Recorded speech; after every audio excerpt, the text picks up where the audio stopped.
又係我 Wonderful，多謝你嚟我嘅頻道。同以往嘅影片一樣，都係分享飲飲食食嘅影片。都係嗰句啦，影片係個人嘅意見啊、喜好同埋口味分享嚟嘅咋。有興趣嘅話就繼續收睇啦。喺呢度再次多謝大家嘅支持同埋收看。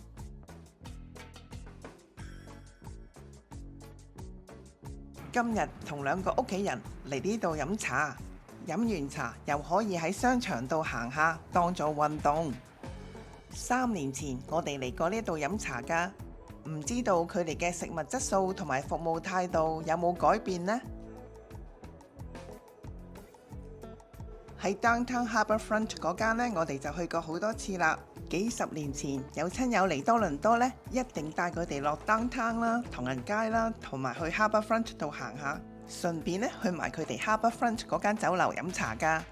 至於呢喺 Oakville 呢一間呢，開業嘅初期呢，佢哋嘅食物水準都唔錯㗎。我有朋友食過，話佢哋啲炒粉麵同埋有啲點心都唔錯㗎。隔咗一段時間，見到網上邊呢有好評同埋負評喎。今日我哋就嚟試試啦，因為我屋企人想食銀針粉啊。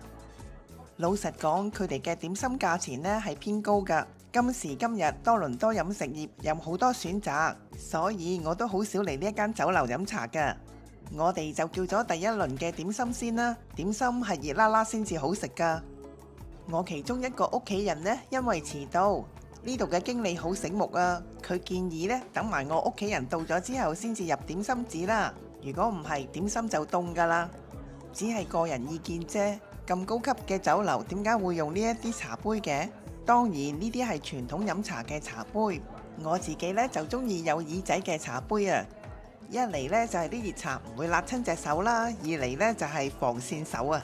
入咗點心紙冇幾耐，第一碟點心就放上台啦。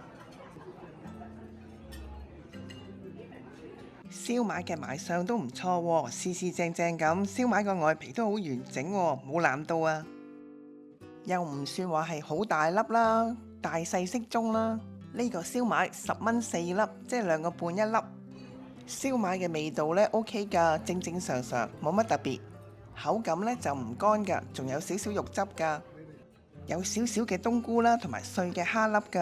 完整嗰隻蝦呢，佢係爽口大牙㗎。我其中一個屋企人呢係好中意食銀針粉㗎，唔係間間酒樓都有銀針粉㗎。呢度嘅銀針粉呢炒得幾乾身下㗎，唔會話油淋淋咯。食材呢有蝦啦、蛋絲啦、西芹絲啦、紅蘿蔔絲啦、洋葱絲啦，當然有銀針粉啦。銀針粉嘅口感呢就係煙煙韌韌㗎，不過凍咗先至食呢，佢就冇咁軟身啊，佢會少少變硬㗎，唔係真係好硬，只係唔軟身啫。味道適中，保持到我哋食過嘅味道。佢哋嘅銀針粉都好新鮮下㗎。如果變壞咗嘅銀針粉呢，通常呢係帶酸啦，同埋一陣怪味㗎。我哋都中意呢度嘅銀針粉啊。話就話係煎，其實係炸㗎。其中一個係唔同顏色㗎喎，估計呢一個呢係最遲上油鑊嘅。都唔係炸到燶晒，只係深色咗一啲啫，帶啲金黃色啦。賣相都好完整，冇穿冇爛。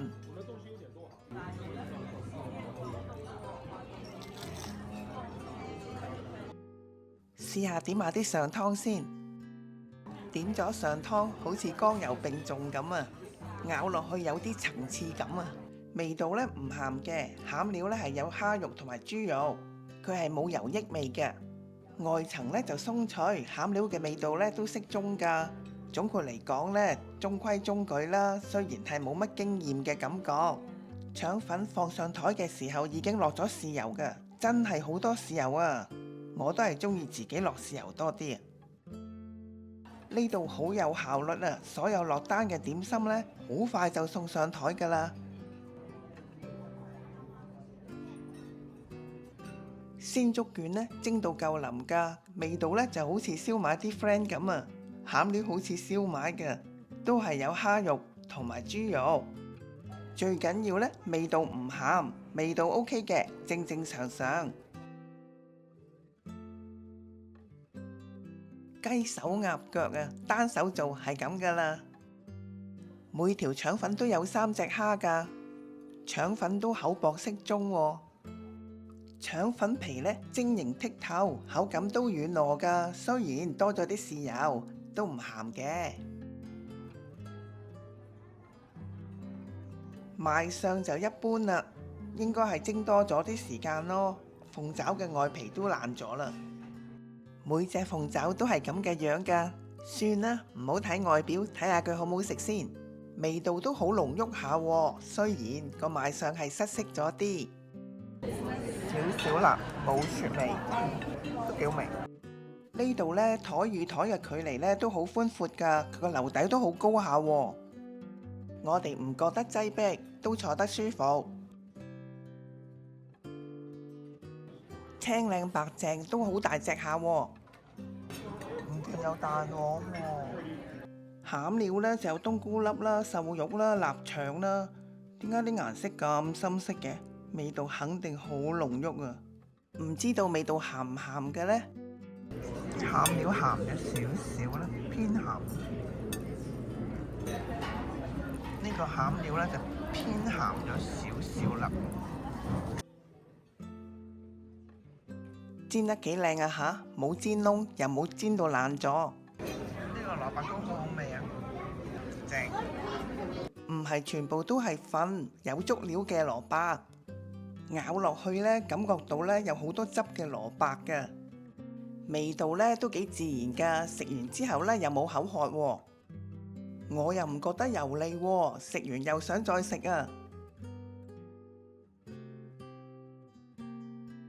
馬拉糕都幾高下喎，顏色呢就係金黃色，鬆軟得嚟呢有好多氣孔㗎喎，係傳統粵式茶樓嘅點心嚟㗎。主要成分呢都係麵粉啊、糖啊同埋雞蛋啦。除咗我自己呢，相信好多人都識整㗎。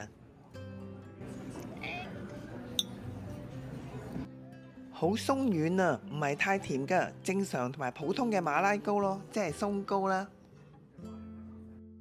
食馬拉糕嗰陣時咧，加埋飲茶咧，肯定會好飽脹啊！新年食馬拉糕，馬年步步高升，荷包脹啊！個人覺得呢個價錢呢，比其他酒樓嘅點心呢係貴咗啲，但係佢哋嘅生存之道呢，主要呢係地點啦，又喺商場裏頭。佢哋主要嘅客源呢，唔係全部華人㗎。好在我仲有佢哋新開張時攞到嘅 VIP 卡啊，係有9折㗎。茶錢呢係2個半一位㗎。飲完茶呢，又可以喺商場度行下啦，當做運動啊，都唔錯㗎。